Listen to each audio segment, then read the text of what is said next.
Welcome to episode 3, Brand Lust, Love and Loyalty, a branding narrative. Today we will discuss on how to measure brand love. In our previous discussions, we talked about what love is and why brands that get forgiven are the ones people truly love. Now we are turning that into something very measurable, the brand love index.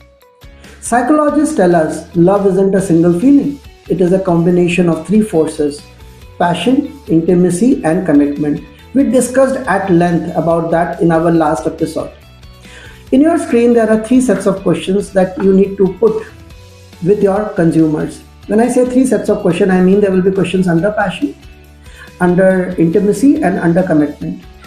So the questions under passion that you can be asking to your customer would be, I feel excited when I see, you can put your brand name. See, say if your brand is brand X, I want this brand even when I don't need it. I would choose this brand X, whatever your brand name is, over others, even if it's more expensive. Similar questions are there in intimacy and as well in commitment. So if you see in your slide, the commitment questions like, I will keep buying this brand if even competitors are cheaper. I would be disappointed if this brand disappeared. So these are the questions that you need to put up in your Google form and spread it across your consumers and understand in brand love index where your brand stands. So in the brand love index, we will score each of these questions in a Likert scale of say 1 to 7 and average them out. A low score would just mean awareness. A mid score would mean preference or brand lust. But once you hit something around 5.5 and above, that would mean that your brand is under brand love. And if it's above 6.2, that would mean that your brand has all the three parameters of passion, intimacy, and commitment. So it's a relationship which you have already formed with your consumers. Now, the next slide that's on your screen, I call it the forgiveness test, and that's a real lie detector. So there is one question that reveals whether a brand is truly loved or just desired or just lusted. I call this test the forgiveness test. If the brand disappointed me, would I forgive it and give it like another chance? Maggie scored very high into this. Even after the MSG crisis, people welcomed it back. Lego again scores high. Fans criticized it loudly, but they never left Lego. Apple has mixed, feeling. People love it, but when it breaks their trust, the anger is equally personal. Pepsi on the counterpart scores low because when it stumbled, people simply walked away. That's the difference between brand lust and brand love. Lust makes people buy. Love makes people forgive, but brand lust predicts the growth. Remember, it's brand love always that predicts survival. So if you want to know how strong your brand really is, don't ask how many people bought you yesterday. Ask how many would stay with you even when you let them down. Now from brand loves to brand marks. Okay, so it's very, very important that how you convert your brand from just being loved to like a hickey on your neck, like that's like a love mark. Gen Z would understand it better. So this is very simple but very powerful framework which you can see again on the screen. So on the axis we have respect. On one axis you have respect, how competent, reliable and credible the brand is. On the other we have love, the emotional bond people would feel. Bottom left are products low in love and respect. Think of unbranded USB cables, generic chargers or local commodities that would fall under products. Top left are brands with high respect but low love. Brands like Dell printers, Bosch appliances or Intel. They perform brilliantly, but if a better brand deal appears, switching also happens with the consumer. Bottom right, you can see there are fads which have high love but very low respects. Remember fidget spinners, viral B2C, fashion drops or short-lived crypto apps. Top right is the holy grail, love marks. Brands like Apple, Nike, Coca-Cola, and in India, brands like Amul, Maruti, Tata, Royal Enfield. So people don't just buy these brands, they defend them, forgive them, recommend them. This is the real shift in modern marketing from being useful to being meaningful, and that's what love marks are supposed to do. So Kevin Roberts, the man who created the idea of love mark, showed us something very powerful. He said love is not one emotion; it has six different, relationships. So at the top is desire, which we call it as eros, followed by ludus, which is playful love. Then you have familiar love, practical love, selfless love, friendship love.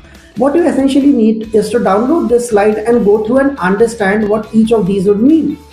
The most powerful brands, they don't choose one type of love, they stack many. That's how brands stop being products and become a relationship. See the case of Maggie, for example. So on this slide, you are not seeing just three brands, you are seeing three different kinds of love: Maggie, Lego, and Apple. Apple don't win because of features, they win because they occupy different emotional roles in our life. Maggie is the family love brand. It is built on comfort, belonging, and care. See, that's the reason Maggie, being your 2 a.m. friend, or being there with you with your friends on rainy days, it even survived MSG crisis. So they reacted like family. Your consumers reacted like family with Maggie. गलती हो गई होगी, so Maggie तो अपनी है, so let's forgive and move on. While you see, Lego is the best friend brand.